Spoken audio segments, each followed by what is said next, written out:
older brother. His name is Larry. I think he turned 40 this year. He was born in 1982 in June. That's him, me, and my nephew in 2008.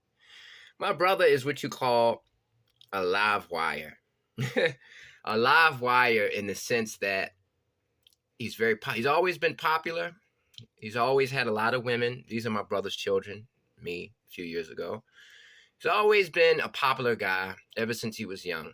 Wherever we lived, whatever apartment complex we lived in, whatever inner city neighborhood we lived in, everybody respected me and loved me because I was little Larry.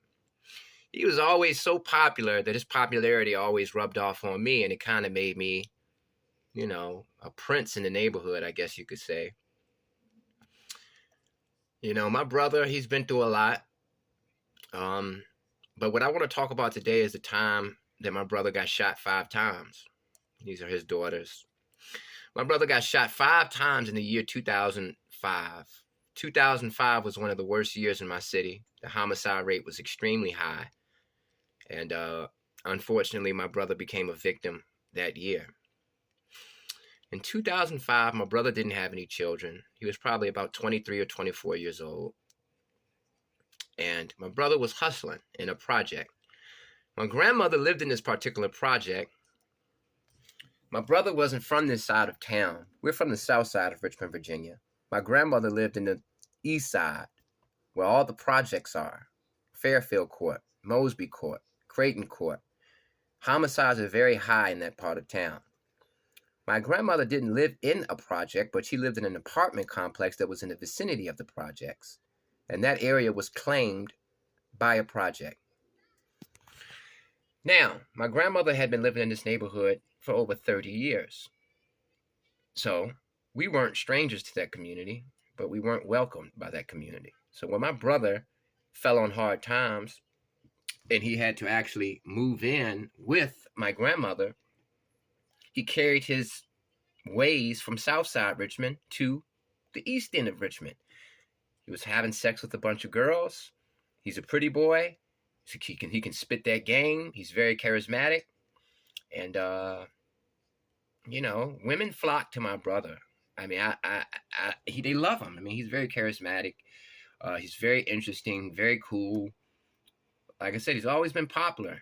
My older brother once told me that he had sex for the first time when he was 9 years old, behind the dumpster at an elementary school.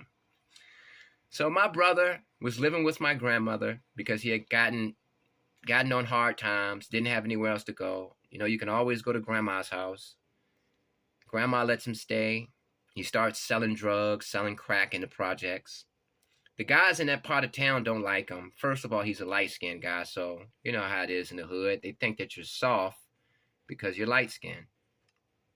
You understand? They think you're soft because you're light-skinned. And on top of that, my brother had a really nice car at the time.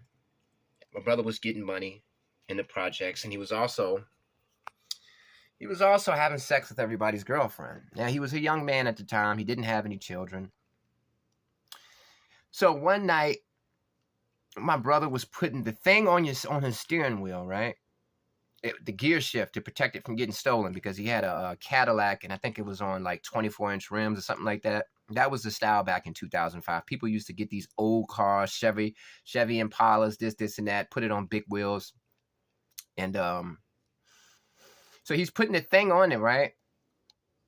And we drive dirt bikes, motorcycles and stuff like that through the hood. So most people show us love. Most people know who we are, but you always have that tiny percentage of people who say, who are they? And my grandmother actually is dark skinned. She has dark skin. Matter of fact, let me show you my grandmother real quick so you can get an idea. Because a lot of people are they don't understand what's going on in terms of our identity. But, see, this is my grandmother. May she rest in peace. But that's my grandmother. She's actually a Native American and Black. So we're very unique. So he's living with grandma. He's putting the gear shift thing on his steering wheel to protect it from being stolen. Probably just finished selling crack. Now he's going in the house to relax.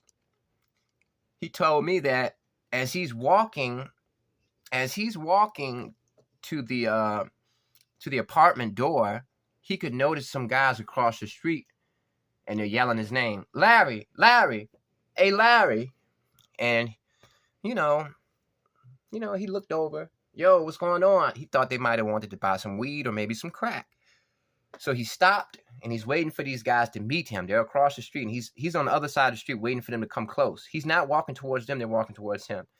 Then all of a sudden, they pull a gun out. They all start pulling guns out, and they start shooting at him. Thank God they didn't run up on him and dome check him, shoot him in the head. They shot him from across the street, and they ran away. And when I was 14 years old, my brother, after, he couldn't stay over there anymore after that, of course, so he came to our house where I lived, and I had to patch his bullet holes, his bullet wounds. And that was my first time actually experiencing that.